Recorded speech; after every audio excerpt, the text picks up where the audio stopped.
తాకట్లో ఉన్న మీ బంగారాన్ని విడిపించి ఆ రోజు ఆన్లైన్ రేటుకి కొంటాం. Sharma gold company.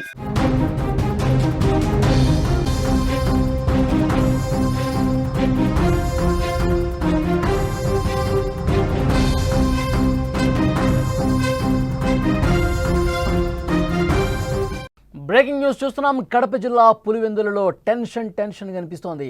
జెడ్పీటీసీ ఉప ఎన్నికలో టీడీపీ వైసీపీ మధ్య బిగ్ ఫైట్ నడుస్తోంది. పులివెందుల ఒంటిమిట్టలో ఈ నెల 12న ఉప ఎన్నిక జరగబోతోంది. రేపటితో ఎన్నికల ప్రచారం కూడా ముగియబోతోంది. రెండు పార్టీల మధ్య గొడవలు తారాస్థాయికి చేరుకున్నాయి. తలలు పగలగొట్టుకుని పోలీస్ స్టేషన్ వరకు వెళ్తూ ఉన్నారు. పులివెందులకు జగన్ రావాలంటూ వైసీపీ నేతలు కోరుతా ఉన్నారు. సార్వత్రిక ఎన్నికల తర్వాత జిల్లాలో జరుగుతున్న పులివెందుల ఒంటిమిట్ట జెడ్పీటీసీ ఉప ఎన్నిక అసెంబ్లీ ఎన్నికలను తలపించే విధంగా ఉన్నాయి. రెండు చోట్ల కూడా టీడీపీ వైసీపీ నువ్వా నేనా అన్న స్థాయిలో పోటీ పడుతున్న పరిస్థితుంది. ఈ రెండు సిట్టింగ్ స్థానాలు గతంలో వైసీపీవే. ఈ నేపథ్యంలో మరోసారి తమ సిట్టింగ్ను కాపాడుకోవాలని వైసీపీ, ఈసారి పులివెందుల్లో పాగా వేయాలని టీడీపీ కసరత్తు చేస్తున్నాయి. ఈ తరుణంలో రెండు పార్టీలకు చెందిన నేతల మధ్య మాటల యుద్ధం మొదలైంది. ఇప్పటికే ఒకళ్ళతో ఒకళ్ళు గొడవపడి తలలు పగలగొట్టుకుని ఆసుపత్రికి వెళ్ళినటువంటి పరిస్థితుంది. ఈ నేపథ్యంలో పులివెందులకు జగన్ రావాలి అంటూ వైసీపీ నేతలు కోరుతున్నారు. జగన్ పులివెందులకు వస్తే ఉద్రిక్త వాతావరణం నెలకొనే అవకాశం ఉంది. పులివెందులలో మంత్రి సవిత, ఎమ్మెల్యే ఆదినారాయణ రెడ్డి, మాధవి, జిల్లా అధ్యక్షుడు R Srinivasa Reddy, MLC Ram Gopal Reddy, YCP నుంచి ఎంపీ అవినాష్ రెడ్డి, గోరంట్ల మాధవ్, ఇక ఒంటిమిట్టలో మంత్రులు ఫరూక్, బీసీ జనార్దన్ రెడ్డిలు, టీడీపీ నేతలందరూ కూడా ప్రచారం నిర్వహిస్తున్న పరిస్థితుంది. పోటాపోటీగా ప్రచారం చేస్తూ ఉన్నారు. ఎలాగైనా సరే ఈ ఉప ఎన్నికలో గెలిచి తీరాలన్న పట్టుదల రెండు పార్టీల్లో స్పష్టంగా కనిపిస్తుంది. అందుకే కొన్ని చోట్ల ఉద్రిక్త పరిస్థితులు కనిపిస్తున్నాయి. కొన్ని చోట్ల దాడులు చేసిన కొన్ని వరకు పరిస్థితి వెళ్ళినటువంటి సిచ్యువేషన్ ఉంది. ఇక అవినాష్ రెడ్డి కూడా మాట్లాడారు. మొత్తం కూడా ఎన్నికల కమిషన్ తెలుగుదేశం పార్టీ ప్రభావానికి లోనైపోయి ఊళ్ళను కూడా పోలింగ్ని మార్చేసే పరిస్థితుంది. ఒక ఊళ్ళో ఓటేయాల్సిన వాళ్ళు ఇంకొక ఊరికి కూడా కేటాయిస్తూ ఉన్నారు. ఇది పూర్తిగా తెలుగుదేశం ఆడుతున్నటువంటి ఒక డ్రామాగా ఆయన చెప్తున్నటువంటి పరిస్థితి. దానికి కౌంటర్ కూడా ఇస్తూ ఉన్నారు బీటెక్ రవి లాంటి వాళ్ళు. ముందుగా అవినాష్ రెడ్డి ఏమన్నారో ఇప్పుడు ఒకసారి విందాం. ఇప్పటికే ఇష్టం వచ్చినట్లు తప్పుడు కేసులు పెడతా ఉన్నారు మా కార్యకర్తల మీద. ఇవన్నీ సరిపోనట్లు ఒక పోలింగ్ బూత్ లో వేయాల్సిన ఓటర్స్ అందరినీ మరో పోలింగ్ బూత్ కి షిఫ్ట్ చేసేసినారు. పోలింగ్ బూతులు షిఫ్ట్ చేయకుండా ఓటర్లను షిఫ్ట్ చేసినారు.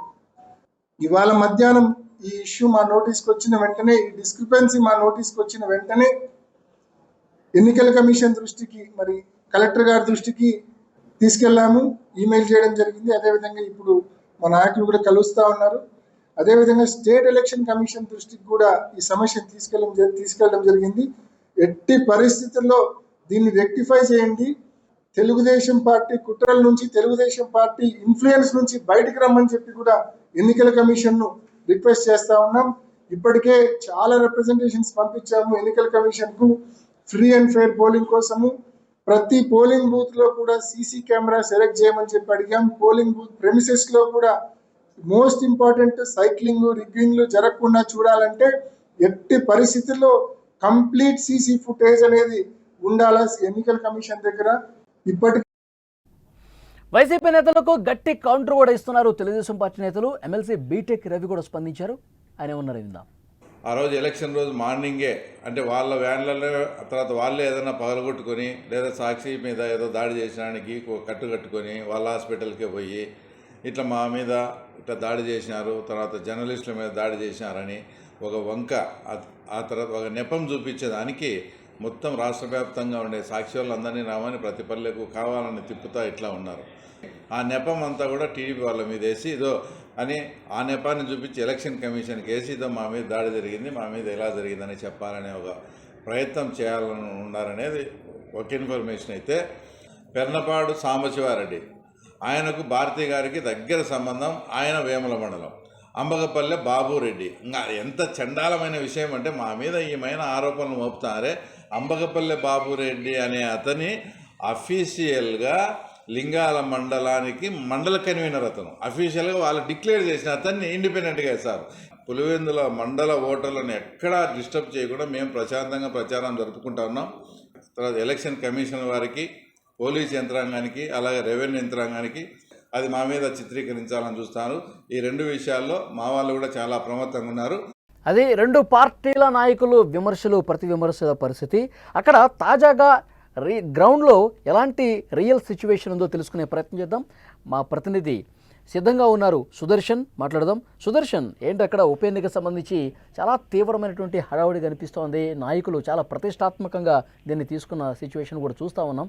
ఏంటి అక్కడ ఏం జరుగుతుంది సుదర్శన్? పరిస్థితి అయితే ఇప్పటికీ కూడా నివురు గప్పిన నిప్పులాగే ఉంది. ఎక్కడ ఏం జరుగుతుందో అన్న ఒక ఉద్రిక్త వాతావరణం నెలకొన్న నేపథ్యంలో పోలీసులు కట్టుదిట్టమైనటువంటి భద్రతను ఏర్పాటు చేశారు. పులివెందులు అంటే తెలిసిందే, అక్కడ ఎక్కువగా ఫ్యాక్షన్ తగాదాలు ఉంటాయి, ముఠా తగాదాలు ఉంటాయి. అందులో ఎలక్షన్ టైంలో అవన్నీ కూడా ఒకసారిగా బయటకు వస్తూ ఉంటాయి. ఎవరు కూడా తగ్గే పరిస్థితి ఉండదు, ఫిస్టైజెస్ గా తీసుకుంటూ ఉన్నారు. ఇప్పుడు నేరుగా రాష్ట్రంలో ఉన్నటువంటి రెండు ప్రధాన పార్టీల అధినేతలే ఇందులో ఫాలోఅప్ చేస్తున్న నేపథ్యంలో ఈ ఎన్నికల్లో ఎటుదైనా గెలవాలన్న ఉద్దేశంతో రెండు పార్టీలు చేస్తున్న ప్రయత్నాల్లో భాగంగానే ఈ ఉద్రిక్త పరిస్థితులన్నీ నెలకొంటున్నాయి. గత 4 రోజులుగా ప్రచారం హోరెత్తిస్తున్నారు.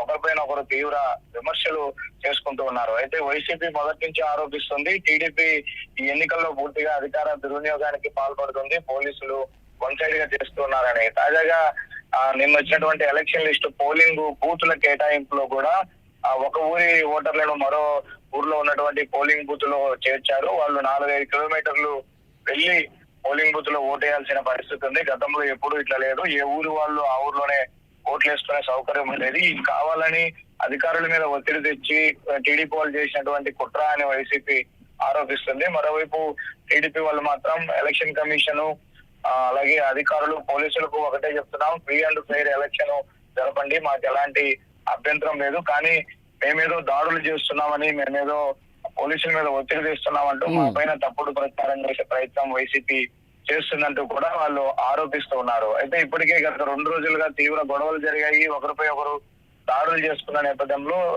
పెద్ద ఎత్తున అత్యాయత్నం కేసులు కూడా నమోదైన పరిస్థితి కనిపిస్తూ ఉంది. రేపు ప్రచార రోజు కాబట్టి ఒకవేళ ఈ రోజు ప్రచారం కొద్దిగా అటు ఇటు అయినా జగన్మోహన్ రెడ్డి కూడా నేరుగా ప్రచారంలోకి దిగే అవకాశాలు లేకపోలేదు. అక్కడ స్థానిక వైసీపీ నేతలు కూడా జగన్ రావాలి అనే కొంత ఇన్వైట్ చేయాలనే ఆలోచనలోనే ఉన్నారు. కాకపోతే రేపు సాయంత్రానికి ప్రచారం ముగుస్తుంది. అందుకే రెండు పార్టీల నుంచి పెద్ద ఎత్తున నాయకులందరూ కూడా మోహరించి. సుదర్శన్, జగన్ వచ్చే సూచన ఏమైనా కనిపిస్తుందా? జగన్ వచ్చే సూచన ఎక్కడ నాయకులు ఇప్పటివరకైతే అఫీషియల్ అనౌన్స్మెంట్ ఏమీ లేదు. ఇప్పుడు వాళ్ళు చేసుకున్నటువంటి అంతర్గత సర్వేల్లో భాగంగా కొంత ఎడ్జ్ వైసీపీకి ఉన్నట్టుగా తెలుస్తుంది. అది అలాగే కొనసాగితే గెలుస్తామన్న ధీమాలో ఉన్నారు. లేదంటే 2-3 గ్రామాల్లో కూడా కొద్దిగా పరిస్థితులు అటు ఇటు ఉన్నాయి. కొంతమంది నేతలు ఈ రోజు వైసీపీ నుంచి టీడీపీలోకి వెళ్లే అవకాశాలు కూడా ఉన్న నేపథ్యంలో ఒకవేళ అదే జరిగితే మాత్రం రేపటి రోజున అంటే రేపు మార్నింగ్ జగన్ వచ్చి ఒక రోజు క్యాంపెయిన్ చేస్తే బాగుంటుందన్న ఆలోచన కూడా వైసీపీ నేతలు చేస్తున్నారు. కానీ అంత అవసరం రాకపోవచ్చు, అంత రిస్క్ కూడా తీసుకోకపోవచ్చు. ఎందుకంటే ఉద్రిక్త పరిస్థితుల నేపథ్యంలో జగన్మోహన్ రెడ్డి ప్రచారానికి సంబంధించి పోలీసులు ఎలాంటి అభ్యంతరం చెప్తారు ఏంటి అన్నది. కాకపోతే 12వ తేదీ జరిగే ఎలక్షన్ కు మాత్రం జగన్ రాబోతున్నారు. ఆయన ఓటు హక్కు ఇక్కడే ఉంది. ఆయన వచ్చి నేరుగా తన ఓటును వినియోగించుకునే అవకాశాలు అయితే కనిపిస్తూ ఉన్నాయి. Okay Sudarshan, thank you.